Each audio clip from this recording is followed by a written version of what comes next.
Hello எல்லாருக்கும் வணக்கம். இன்னைக்கு இந்த வீடியோவில் உலகளாவிய ரீதியில் பேசும் பொருளாக இருக்கிறது பங்களாதேஷில் நடைபெறுகின்ற கட்டுக்கிடங்காத வன்முறை பற்றி தான். அந்த வகையில் இன்றைய நாளை பொறுத்த மட்டும் கிரிக்கெட் வீரரின் வீட்டுக்கு தீ வச்சிருக்கிறாங்க பங்களாதேஷ் போராட்டக்காரர்கள். பங்களாதேஷில் பிரதமர் ஷேக் ஹசீனா பதவி விலகிய நிலையில் இன்று நாட்டை விட்டு வெளியேறியதை தொடர்ந்து அங்கு வன்முறை நீடிச்சிருக்குது. இதில் ஒரு கட்டமாக பங்களாதேஷ் கிரிக்கெட் அணியின் முன்னாள் தலைவர் மஷ்ரப் பின் மோடர்சாவின் வீட்டிற்கு போராட்டக்காரர்கள் தீ வச்சிருக்கிறாங்க. மோடர்சா குல்னா பிரிவில் உள்ள நரைல் டூத்தோ நாடாளுமன்ற உறுப்பினராக உள்ளார். இந்த ஆண்டு தொடக்கத்தில் பங்களாதேஷில் நடைபெற்ற பொது தேர்தலின் போது அவாமி லீக் வேட்பாளராக தொடர்ந்து 2வது முறையாக வெற்றியும் பெற்றிருக்கிறார்.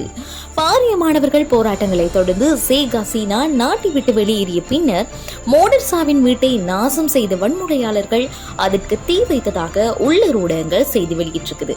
மோடர்சா தனது நீண்ட நாள் கிரிக்கெட் வாழ்க்கையில 36 டெஸ்ட், 220 ஒரு நாள் மற்றும் 54 T20 போட்டிகளில் 390 சர்வதேச விக்கெட்டுகளை வீழ்த்தி 2955 ஓட்டங்களை எடுத்திருக்கிறார். விளையாட்டிலிருந்து விலகிய பிறகு அவர் 2018 ஹசீனா தலைமையிலான அவாமி லீக்கில் சேர்ந்து அரசியலில் நுழைந்தார் மற்றும் நைரல் 2 தொகுதியில் இருந்து நாடாளுமன்ற உறுப்பினராக தேர்ந்தெடுக்கப்பட்டமையும் குறிப்பிடத்தக்கது. இது போன்ற புதிய தகவல்களை தெரிஞ்சுக்கொள்ளணும் அப்படின்னா நம்மளோட சேனலை சப்ஸ்கிரைப் பண்ணுங்க, லைக் பண்ணுங்க, ஷேர் பண்ணுங்க, மறக்காம பக்கத்தில் இருக்க பெல் ஐகானை கிளிக் பண்ணுங்க.